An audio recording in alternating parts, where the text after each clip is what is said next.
What's up, everybody? Welcome into the Next Pats podcast. I'm Phil Perry. We've got a great show lined up for you today. We're going to be talking a little bit more about what happened on draft weekend for the Patriots. We talked to you after night one of the draft about the Cole Strange pick. We talked to you after night two when they selected Tyquan Thornton in the second round and Marcus Jones in the third. But we really haven't talked about what happened on day three. So we're going to be taking a big picture look at the Patriots draft class, all 10 picks. I'm going to rank my favorites. I'm going to tell you what I'm hearing from sources around the league on these players. We're going to list some players that the Patriots might have been able to take instead of the selections they actually made. Just to keep it in mind moving forward, we can kind of think about these players and see how they're doing and look back and say, ooh, was it the right call? Was it the wrong call? Did they make the right move there? All of that, I think, is part of the fun of the NFL draft. But before we get to that, we have to play you our interview with UT-Chattanooga head coach Rusty Wright. Rusty was phenomenal, talking all things Cole Strange with us, not just about his on-the-field demeanor, which he called a little twisted, which I loved, but what he did off the field for the program there in Chattanooga. We're also going to watch a little film. It's not necessarily the all 22 if you're with us on the YouTube channel, but I think you're really going to appreciate watching some UT Chattanooga, watching some Cole Strange, and hearing his head coach tell us the how and why of what's going on in front of our own eyes. What makes Cole Strange, the player, when you get to see him in action. So great conversation with Rusty Wright, head coach from UT Chattanooga. Let's get to that chat right now.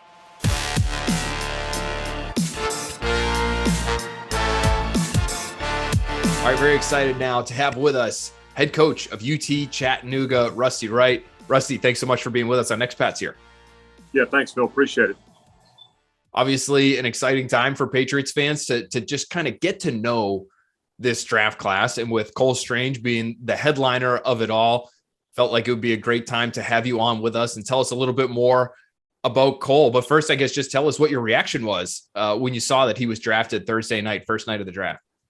Well, excited, pumped. I mean, I actually sat there in silence for I was watching the baseball game, turned over and watched the end of it, and just happened to hit it about the right time. About 10 minutes later, the draft pick came up, and, just could be happier for a guy. I mean, and a guy that deserves it and a guy that's going to be well worth it at the end of the day. But, you get all of those ranges of emotions. I can't imagine what he had. I've talked to him about what he had, but, I was just so excited, so thrilled, because he's a good human being. So it was awesome to watch and just be a part of.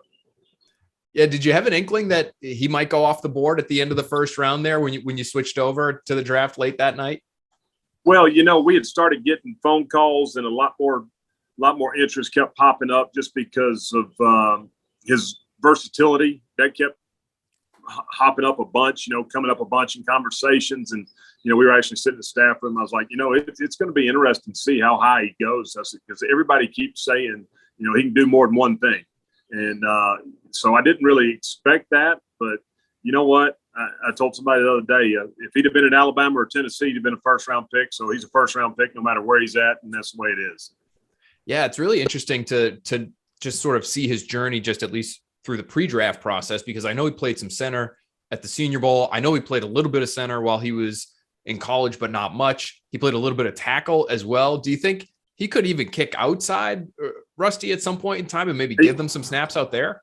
Well, you know what? I think he can get them through a game. If something were to happen, I think he can go out there and survive and give them a chance to at least get through a game. You know how it is in the NFL. There's not enough big bodies, but when you got a guy that can do multiple things and you feel confident that he's solid in enough things to give you a chance, I think there's no doubt. I think he can get them through. I don't know if he could go be a starter out there at tackle for a length of time, but I think he could definitely, instead of having 8 guys or nine O-linemen dressed out, well, now you've got 10 or 11 with one guy that helps you. And I think that's where that's where his value just skyrocketed. Yeah, we know the Patriots aren't afraid to move those guys around, Sure. Whether it's an emergency situation or whatever the case may be. They're fine with, if they think you can do it, get you through a game, right, or more than that, they are totally happy to do it. So I want to ask you first, what's interesting about covering the Patriots from our point of view, right, Rusty, is that Bill Belichick has been the guy. He has been at the head of this program for more than 20 years. There's no other team in the NFL that can say that. So anybody that's been following the NFL has an idea of what the Patriots like, what their culture is, what they value. And so for you, when you look at Cole, why do you think he's such a great fit for New England? Well, I mean, he's hardworking, keep your mouth shut, tell me what to do, go play as hard as you can play, blue collar, all those things that you talked about, all those things that you see on TV for us that we see on TV watching those guys play. And again, you said it earlier. I mean, he's versatile. I know Coach Belichick likes guys that can do multiple things because they just add more value to that football team. And Cole's the ultimate team guy.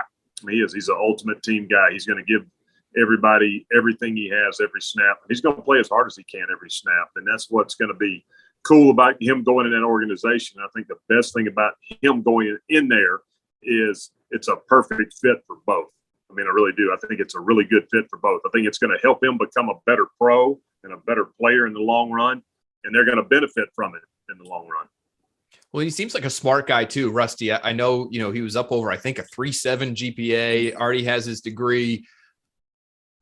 I know he also dealt with some coaching change and especially on the offensive line. So what did you see from him as a football player that allowed you to see just how intelligent and what kind of football IQ that this guy has? Well, he went through, I was on staff, left, had a head coach who was new. I came back. So he went through kind of 3 head coaches in his time there, went through 5 or 6 position coaches, and never acted like he was better than anybody else or smarter than anybody else. He took coaching, he got better from it. And whoever was coaching him, that's what he took to, and that's what he listened to. So he just became, now he had a lot of talent, don't get me wrong, to do things, but he took coaching. It didn't matter who was coaching him, whether it was me, the O-line coach, offensive coordinator, whoever it may be, whatever drill he may be doing, he takes coaching. He wants to get better. He wants to master his craft as much as possible. There's another trait that I know the Patriots were really hot on when it came to Cole, and Macro, who's the new director of player personnel here, really emphasized this point after the draft, or after at least the first round of the draft. We said, hey, we looked at this year's draft and we wanted to make sure we got tougher, and we value toughness. And Cole Strange is a tough guy. So as somebody who's spent as much time around Cole as you have, can you give us some examples of how that toughness shows itself, Rusty? Well, yeah, you look at him. I mean, it's old school face bar, face mask, no gloves, no tape, no sleeves. Put your hand in the dirt. Doesn't matter if it's hot, cold, whatever. Let's go play. Cole probably had more personal fouls on our team than anybody, just because he finished to the echo of the whistle, and guys don't know how to, guys officiating don't know how to handle that. He's blocking a guy underneath the stands, in a game we're winning at the end of the game. He just tries to bury people. I mean, he's aggressive. He's physical. It doesn't matter who it is, whether it's a D lineman, a linebacker, a DB. I mean, that's his aggressiveness. That's his nature. I think that goes back to him being a high school defensive player, being a really good defensive player in high school. I think he took that trait with him over to offense. And, but that's it. I mean, we could show you clips of him in college, putting a guy in the umpire's lap, all the time, or driving a guy on the sidelines, or, finishing a guy off that jumps in the air. And that's just, he plays the game the old school way, which I think will be really great in New England. I mean, I think he's going to fit in real well with that tough, hard-nosed personality, persona up there in that part of the country. I have to ask you, so you're coming back from a game and you're watching the film from, whether it's the day before, maybe it's a couple days before, and you see some of these plays where he's just finishing a guy, and I don't know, maybe you didn't even see it in real time, but what are the reactions like in the room, even if it's just you and other coaches, Rusty, or if it's the full team meeting? I mean, are these the kind of plays that are getting everybody fired up, even 24 hours after the fact? Well, yeah, for sure. I mean, it's sometimes it's like, man, I feel sorry for that kid, when it's all said and done, because he's got to go against that guy all day. And that's the thing. But yeah, I mean, no, it's always good when you got somebody like you can plug in there, and that's what happens. It happens every snap. I mean, that's awesome. It makes us feel a whole lot better. I can promise you that. Well, we've got some clips that I want to show you sure. in a minute here. I did want to ask you in the meantime, while I'm pulling these up, what do you think will be the biggest leap for him as a pro, Rusty? Obviously, coming from the level that he was playing at, people will point to that, but I know, he, one of his most impressive games, it sounds like, from the people I've spoken to is what he did against Kentucky, which has some great players and some guys that just got taken and they're with NFL teams now. But what do you think will be the biggest leap for him from the level he was at to the level he's at right now? Just the consistent speed of the game every snap. I mean, but once he gets adjusted to that, he'll be fine. But I think it's no different than anybody. But I think it'll be the consistent speed every snap that, it's going to be a guy. That guy's going to play that fast every snap, whereas in college, that guy may not play that snap that fast every snap. So that's the thing is that once he gets adjusted to that, I think he's going to be good to go and he'll take off. So we do have a few clips here, and sure. I think some of these are great in terms of highlighting his athleticism, his attitude, his demeanor on the field. But maybe, Rusty, you could also just kind of share with us maybe some talking points just about your offense to kind of help us envision how he might fit in with the Patriots and some of the things he's good at here. So he's at left guard here. The first clip we have is against Kentucky, and he's actually lined up right over I looked this up beforehand. This guy for Kentucky is about 6'2", 336 pounds. So this is an NFL type body. He's a big boy right here. Yeah. And I'll just play it and maybe you can kind of tell us what's happening here. But it looks like some kind of maybe zone run. Yeah, just basically it looks like a version of inside zone for us, trying to get a little more downhill on it. And that's the thing. I think it looked like Cole had a 2-eye on him right there, a nose guard on him basically. Maybe a 3 technique. I can't tell. He's a 3, so he's got to go reach him. He gets him cut off.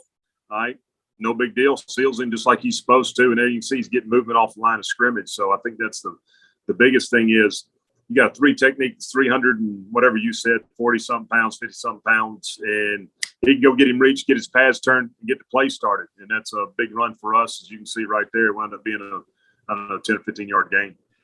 Yeah, some of the things that you hear about Cole too is just the hand strength. It looks like, when he latches onto guys, it's long really arms, hard for them. Yeah, long arms, strong hands. I mean, you're talking about a guy that bench pressed 225 31 times. So, I mean, he's a strong guy, long armed, long limbed, arms and legs. And, yeah, he puts his hands on you. It's pretty tough to get away. Looks like we're getting ready to run outside zone here. Yeah, it does. And I thought this play was kind of interesting. I'll try to pull it back as much as I can, but because it looks like he's about to almost reach this defensive end that he's lined up on. But he just ends up getting a great angle on the guy where he's basically playing him down the middle while still walking him outside. We can kind of see it here. Yeah. Yeah, it does. Looks like a little bit of outside zone. And,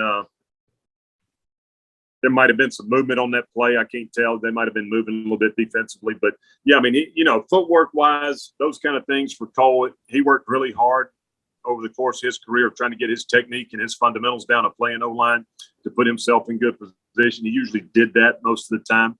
His first step's really good. For a guy that's 310 pounds right now, his first step's really good. It's going to have to be at y'all's level, to be that way. But he understands angles and alignments and how people react to those things. He's a smart football player in there. He understands if he's got a 3 technique and the backer's inside, what scenarios can happen to him as far as movement goes on down and distance and things like that. So I think he's going to be pretty good when it comes to that. But yeah, I mean, he can move his feet.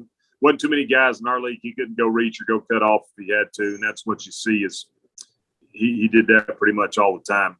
Yeah, really athletic sort of first few steps there, and then the strength to kind of torque a guy out of the hole like that. I mean, some of these clips that we have, and I know this isn't the true all 22 version, but this is the version that we get in the media that we can then use, which is great. Right. But man, it's just there's a lot of wide open, lot of room to run kinds of holes for these running backs behind Cole Strange. So this next one, we can talk about the play itself, but I really just want to highlight, Rusty, what happens a few seconds after the play here.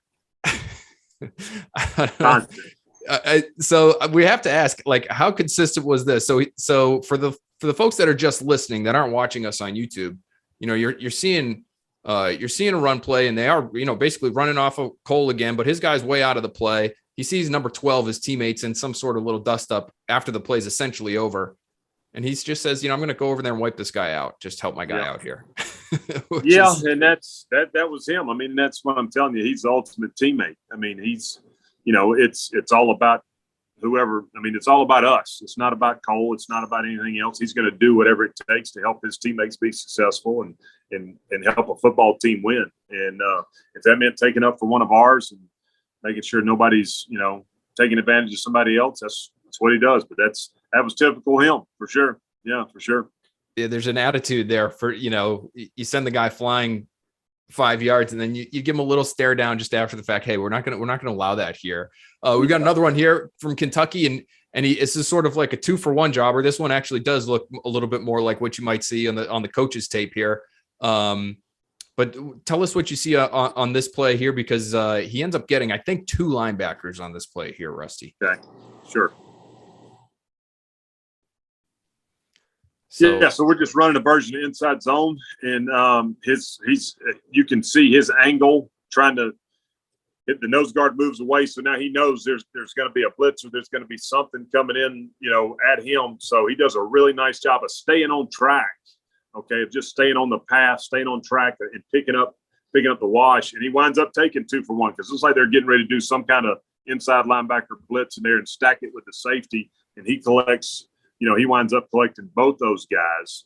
And, I mean, anytime you can get 2-for-1, good things are going to happen to you, and it usually does. But that's the best thing you saw right there is nose guard went away. He didn't chase. He stayed on track knowing somebody's going to show up. Backer showed up, and he wound up washing both of them out of the way. And you can see the sort of the back angle here, just how big that hole is at the running back scene. Whether it's Damian Harris or Ramondre Stevenson or one of the running backs they just drafted this weekend, I think guys are going to really like running behind Cole Strange. This next one is another sort of wonky angle from behind the end zone, but there is a reason I chose this angle.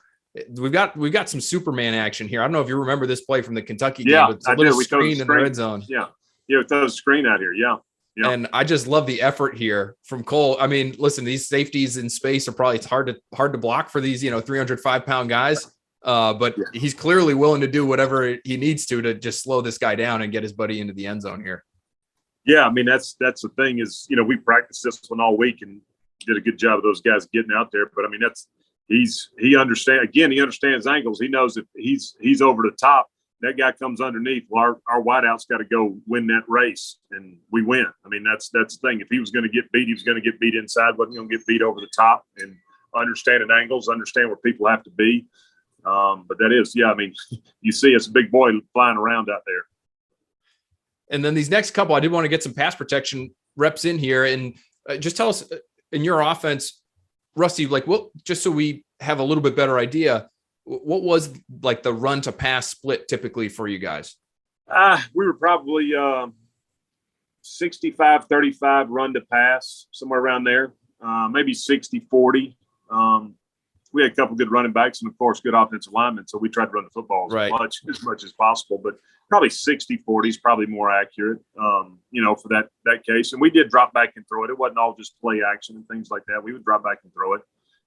Well, you can see, it looks like he's going up against another pretty big body here and sort of just able to not only hold up in pass protection against, sort of a bull rush type of move there, but then finish the guy off. Run or pass, it looks like he is always trying to put his guy on the ground. No question. I mean, he was always consistently trying to dominate a guy and finish him off, no doubt, every play. And that was his goal.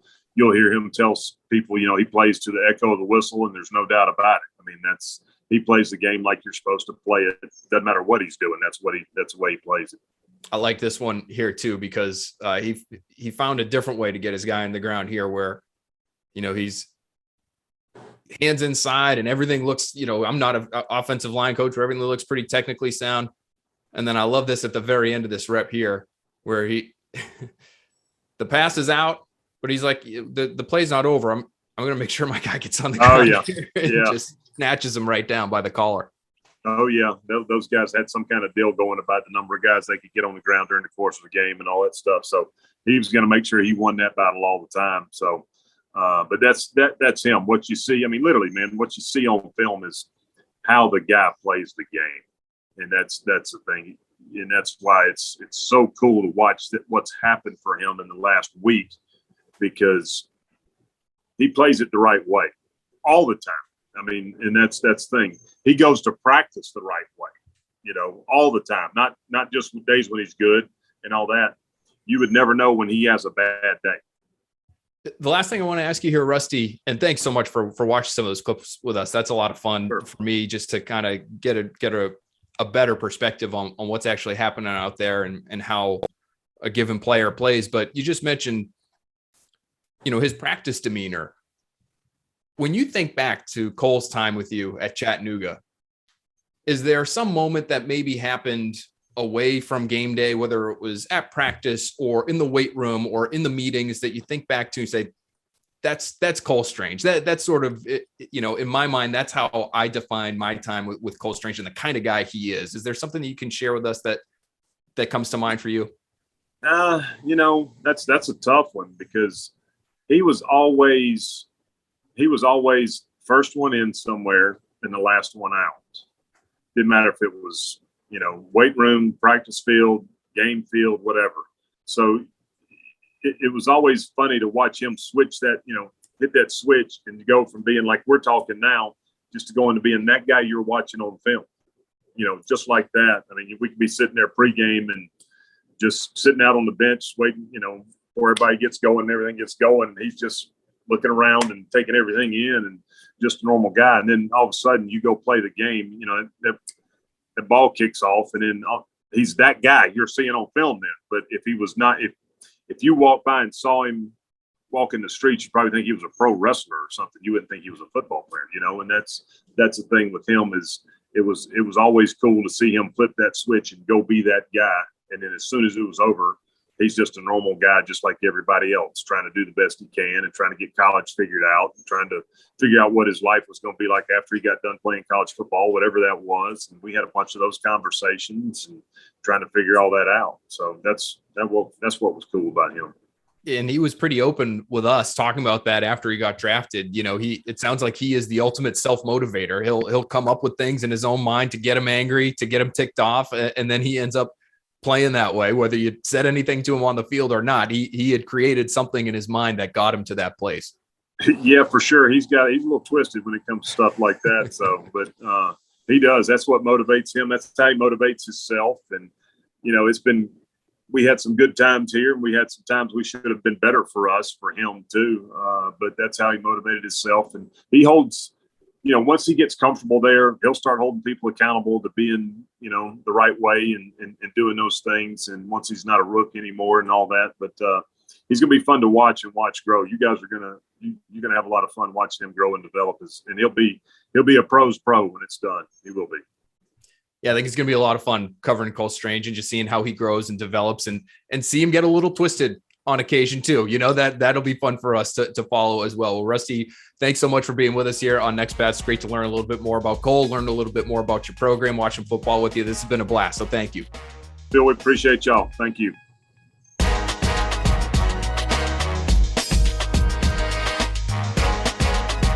Great stuff there from Rusty. We're going to have to get down to UT-Chattanooga at some point in the near future and experience all that campus has to offer down there. But really loved hearing from Rusty and hearing more about Cole Strange and learning more about this player that the Patriots fell in love with and were willing to take in the first round at number 29 overall. Now, let's get to some of my big picture thoughts on this year's Patriots draft class. I'm just going to rank my favorite picks. We're going to give some balanced takes. Okay. We're going to give a reason for optimism, maybe a reason for concern as well. I'll give you what I've heard on these prospects, ones that I've spoken about with scouts, coaches, executives, etc. And then I'm going to give you a name as well that went elsewhere in the draft. And, moving forward, if you're this kind of person, if you enjoy this kind of thing, you can kind of just keep track of what these guys are doing elsewhere. And for instance, does Trent McDuffie end up being a great player with Kansas City Chiefs after the Patriots passed on him at 21? Or does he fall flat on his face while Cole Strange becomes an all-pro? We don't know. That's what makes this whole thing a lot of fun, and why I think looking at the grades, looking at things like rankings, who's your favorite, who's maybe your least favorite in a given class, all of that stuff. It's just a different way of starting conversations about these players, about how the team's approached its draft, about how the team has approached its team building strategy overall. And I think it's all good. It all works. It's all worthwhile. It doesn't mean anybody's right, anybody's wrong. I'm not saying that I know better than anybody over at One Patriot Place whatsoever. But given the information that we have here at the time and the teams that we're talking to and the people that do know a lot more than I do, for example, that tell me about these players, that's the stuff I'm willing to share with you, because I know you all out there don't necessarily just want the here's why this guy's going to be great and here's why I love every single pick. Try to be honest with you guys. Try to give reasoned takes. Try to have smart conversations here. So that's what we're going to do.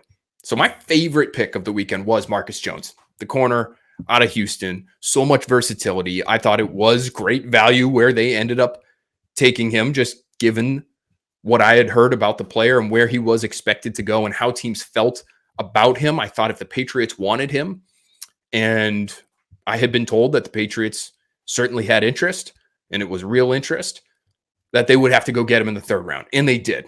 And so that to me was the most exciting pick of the weekend because of just the type of player he is. Tough, physical, throws his body around. I know he's undersized. That's why he goes in the third round and maybe not the second.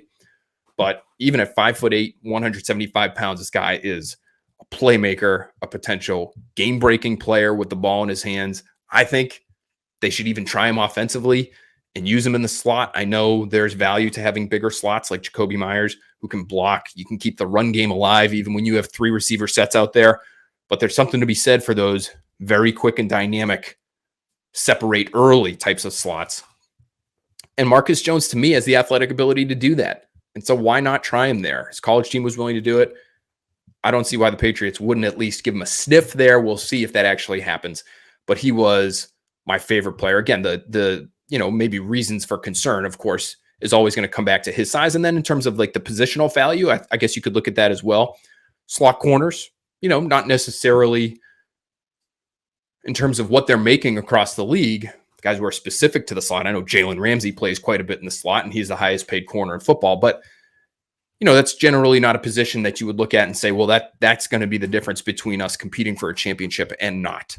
But in the third round, loved that pick. The one player that I would look at who was available to you that you might have been able to work in, depending on how you handled the first few picks, went at number 90 overall to a Patriots adjacent team in the Las Vegas Raiders, Dylan Parham, the guard out of Memphis. Really good athlete. Is he Cole Strange level athletic? No, I don't think so. But I think he's going to end up being a starting guard in this league. So let's get on to our second favorite pick. And to me, my second favorite pick was actually Cole Strange, because he's going to play. You're going to get him on the field. You're going to get him on the field early. There's a reason I had him mocked to the Patriots pretty consistently throughout the process. It was the third round usually is where I believe I had him. But for somebody who is going to be able to play at a position of need, that to me made sense. And again, it is the interior of your offensive line when you have a young pocket quarterback who needs to be protected up the middle, maybe even more so. Maybe it's even more important than what you're getting on the edges, right? Because Mac Jones, if he has that protection up front in the middle, he can step up really easily to elude that edge pressure. He's not the kind of athlete who's going to be able to escape middle pressure all that easily. So you invest on the interior of your offensive line. My understanding is this was a player that the Patriots loved going into the draft.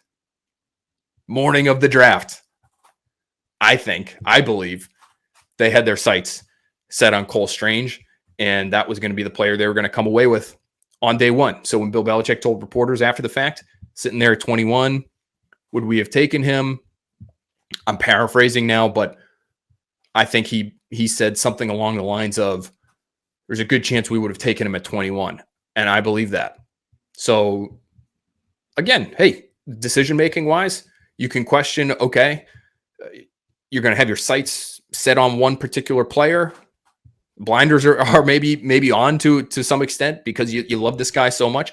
At least you did add some extra value and a couple of extra players by being willing to move back to where you did. Could you have moved back even farther?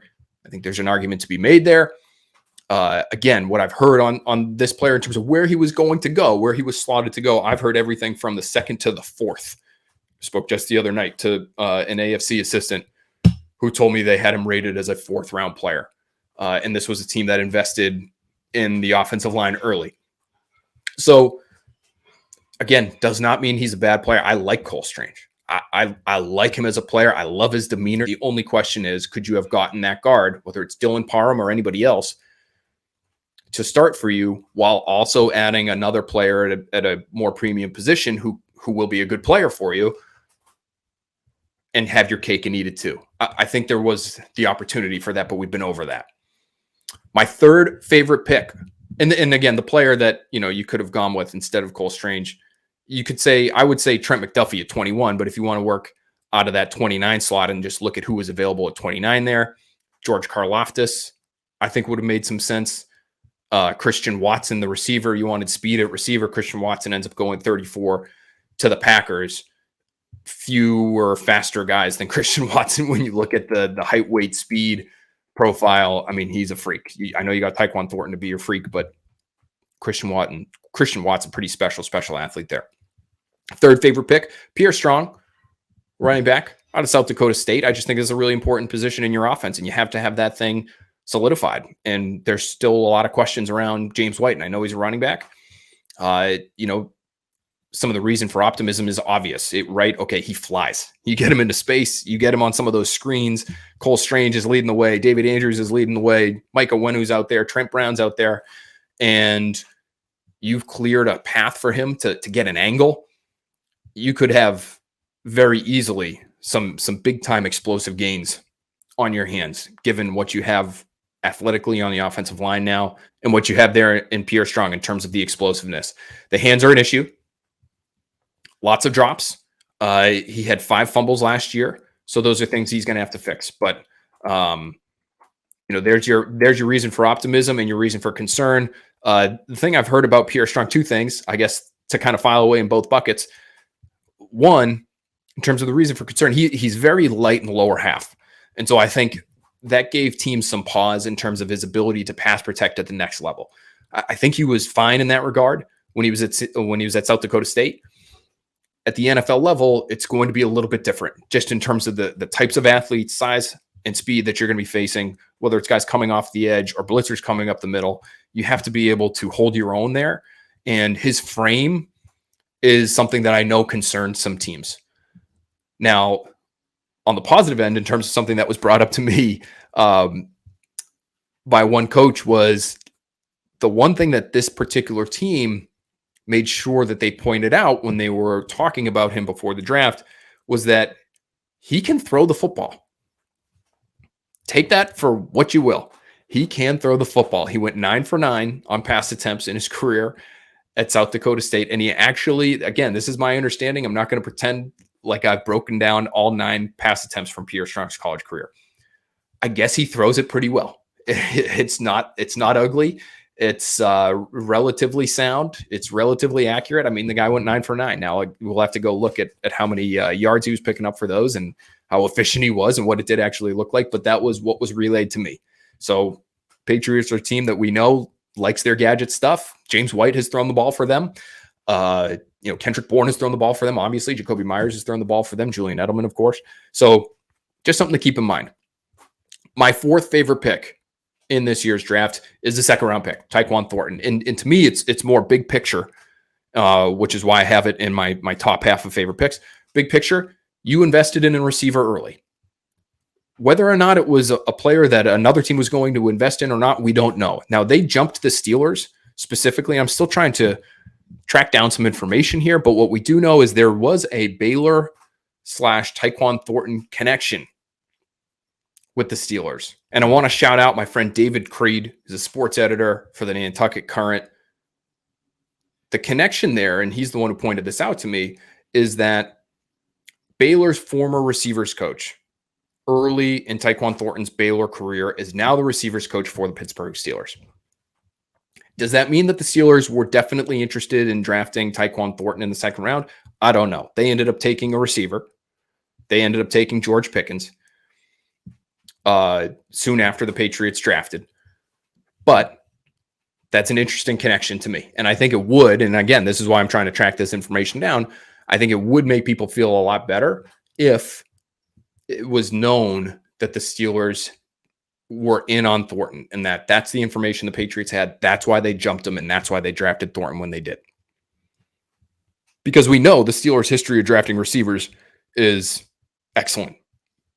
So I like the big picture idea of, number one, adding speed, number two, investing offensively, and number three, specifically investing in this receiver spot. Because if Tyquan Thornton hits, guys, and he becomes a real player, it makes your entire draft look good. And not only that, more importantly, it helps prop up your young quarterback and it helps maximize what you get from him early in his career. Boom. Then and there, all that big picture stuff, that to me makes it a totally reasonable pick. Now, the reason for concern would be the rest of the league, seemingly, and the consensus that I've been able to hear from multiple teams, several teams.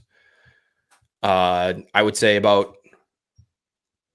we're talking more than a half dozen teams, okay, on this particular player, is that the grades range closer to between 4th and 5th round.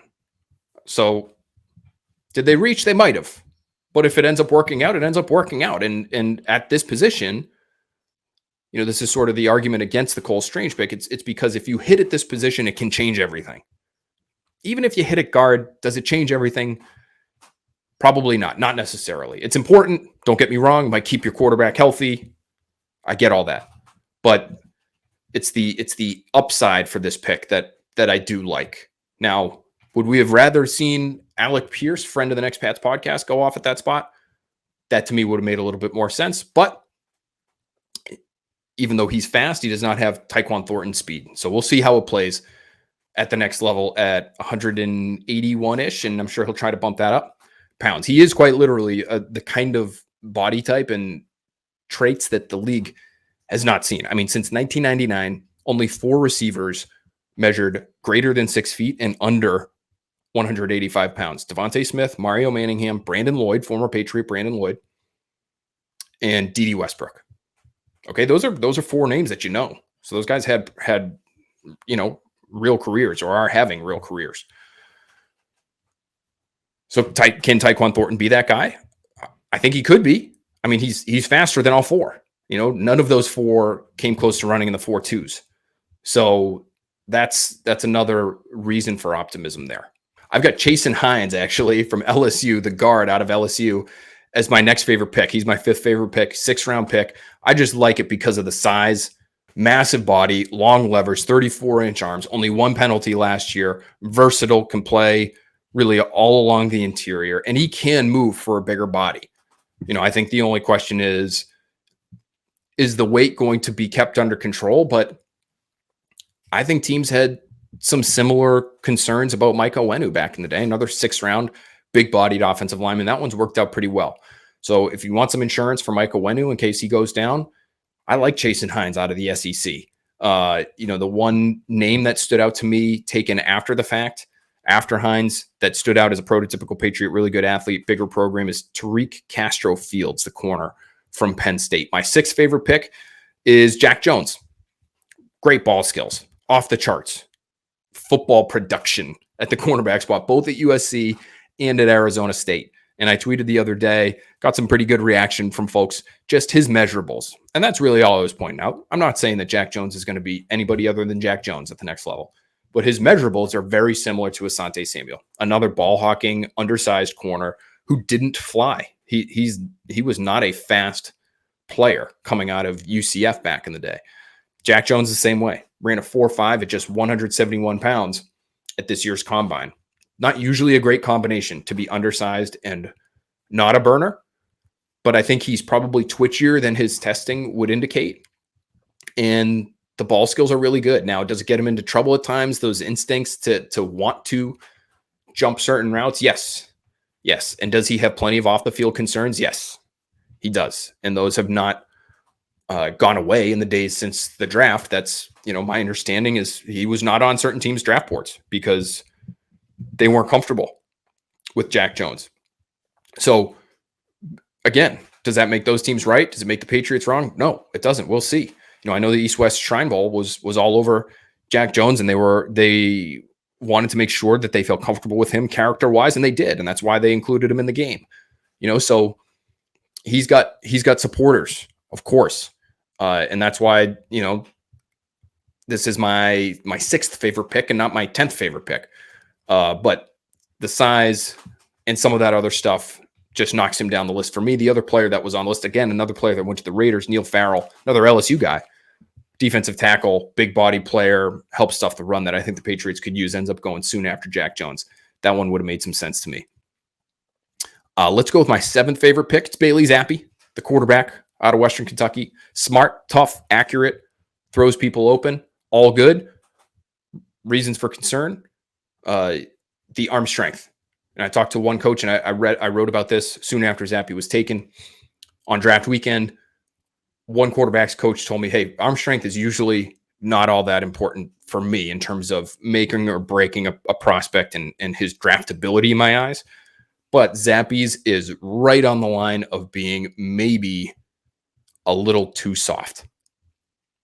Now, that said, the player that this coach compared Zappi to was Nick Mullins, another guy who just recently ended up on the Raiders. I swear I'm not doing this purposefully, but it is interesting to me, the connections there. Nick Mullins, not a strong-armed guy, but I would say a very good backup. If you watched him play in San Francisco and back up Jimmy Garoppolo, I think he'd say the same thing. That's probably what they have in Bailey Zappi. So is that great value in the 4th round? To me, would I have rather gone with Zach Tom, the athletic offensive lineman who's very versatile himself? I think has a chance to play all 5 positions at the next level. No, I would have rather gone with Tom there. Khalil Shakir, the Boise State slot receiver, was still available. So those are players I think would have been fits. But Bailey Zappi, that's the hope, is he's a long-term backup. My 8th favorite pick, we're working our way down the list here, is Andrew Stuber, straight out of Connecticut. Darien, Connecticut, massive, another huge offensive lineman, which I like. Okay, start with that when you're going late on the offensive line. 6'7", really long arms, smart, versatile. I know there are people who feel that he can play guard or maybe should play guard at the next level. And we'll see where the Patriots play him. To me, he looks like a tackle because he's so long. He's not very athletic, though, and that's why he ends up going in the 7th round. The player that I liked very late, Patriots ended up drafting 2 running backs. The player that I would have liked to see go at that spot would have been the Rutgers running back, not just because he's from Rutgers, but because he is dynamic as all get out as well, is Isaiah Pacheco. And I had him mocked to the Patriots a couple times as well. Greg Schiano called him one of the toughest players he's ever coached, toughest running back he's ever coached. So he would have been, to me, a real fit. He can catch the ball a little bit himself, but didn't hate the Stuber selection. Go for a tackle late in the draft, see if you hit. I don't hate that at all. My 9th favorite pick, we're down to Sam Roberts from Northwest Missouri. Good size. Obviously, great career. Ends up being named basically the D2 Defensive Player of the Year. So, all kinds of accomplishments. 3 technique. It looks like he's going to be a penetrating guy. He's not the most athletic, though, and that's usually what you're looking for in that spot. We'll see what they do to, maybe put some weight on him if they decide to. He's a shade under 300 pounds. If they want to bump him up, put him in that 300-pound Lawrence guy-ish type of body type and use him as a 3-4 defensive end. That would be interesting. Do they just want to use him as an interior pass rusher? If they did, I would have gone with Matt Henningsen from Wisconsin. Excellent athlete. When you look at some of the test numbers for him, he ends up going off the board just a little bit later, 6 picks later, to the Denver Broncos. He looks like, in terms of his explosiveness and his test numbers, 37.5-inch vertical, broad jump of almost 10 feet, really good 3-cone, 719 for somebody who's 290 pounds. He's right around the same size as Sam Roberts, but I think a better athlete. That might have been the way that I would have gone there. And my last pick here for the 2022 draft for the New England Patriots is Kevin Harris, the running back out of USC. Good thickness. I've been told he's very smart, really personable guy. They're really going to like him in the locker room. I've just been told that, there are a few teams that I've spoken to, again, that are looking at running backs that didn't have a draftable grade on him. And it wasn't all related to the back injury that he had. even going back to pre-injury, the sense that I get is there's not enough there in terms of wiggle or true NFL athleticism or versatility. Really wasn't used all that much in the passing game at USC, not Southern Cal, but South Carolina. So that's just what I've heard on him. And again, the second of 2 running backs in a draft class when you already have 2 first and second down backs. And I know Damian Harris is in the last year of his rookie contract, but I don't think you're forcing him out the door for Kevin Harris. If you end up signing Leonard Fournette, that's one thing. I'm not sure how Harris is going to be ending up as a contributor here in New England. So for him to go in the 6th round, Amare Barno was a pass rusher from Virginia Tech who went soon after Harris there, who was an absolute freak of freaks when you're talking about just some of the stuff he was able to do at the combine. 4.36 40 at 246 pounds, almost 6'5", 34-inch arms. I'm surprised he didn't get drafted sooner. I mean, almost an 11-foot broad jump, just based on some of the athletic testing alone. I know he's a little light for people, but boy, there's a lot to work with there from Amare Barno. And to me, edge was a position the Patriots probably should have addressed at some point in the draft. They did not. A lot of questions there to me after Matt Judon. So that's probably the direction I would have gone. But hopefully that was a series of balanced takes on all 10 Patriots picks. So now we've hit at least all 10. We'll get into the undrafted rookie class as well, but I've already rambled on too long. So we'll make sure we hit those players, and we're going to hit some of them in depth. This is a great time of year for me. I love this time of year to be able to really drill down on some of these players. I'm hoping to just roll through these players, particularly the ones that I know you guys are interested in, just so that you can find out more about them, what their fit might be, what their chances of making the roster are with some of these later guys. I love this time of year again. And so we'll get to the undrafteds. We'll get to more of the day 3 guys and more thoughts on some of these guys that maybe we haven't talked as much about as we have Cole Strange, Tyquan Thornton, Marcus Jones. But it's a really interesting class to talk about. All right, that's going to do it for this week's episode of Next Pats. Thanks so much for listening, guys. Please rate, comment, subscribe. Tell your friends to subscribe as well. We really appreciate you. We appreciate you watching on YouTube. I always love being able to play some clips the way we did with Rusty, the way we did with Dante Scarnecchia back during the season, during the 2021 season, after the Patriots beat the Buffalo Bills. The more we can incorporate that kind of stuff, the more I think we're offering you on that particular platform. Hopefully, those that are listening are able to go maybe back when they get in front of a computer, or they are able to pull it up on their phones. Hopefully not while you're driving. Okay, let's keep the hands on 10 and 2 there, eyes on the road. But hopefully you can go back and you can check and you can follow up with what we were talking about when we're able to watch somebody like Cole Strange. Maybe we'll be able to do that with a few more players from this draft class. Thanks again for listening, guys, and we will talk to you very soon. We're going to be doing more digging on this draft class, on the undrafted free agent class. We have to get to those guys as well. Some really interesting names there. We'll do it all very, very soon. Stick with us here on Next Pats.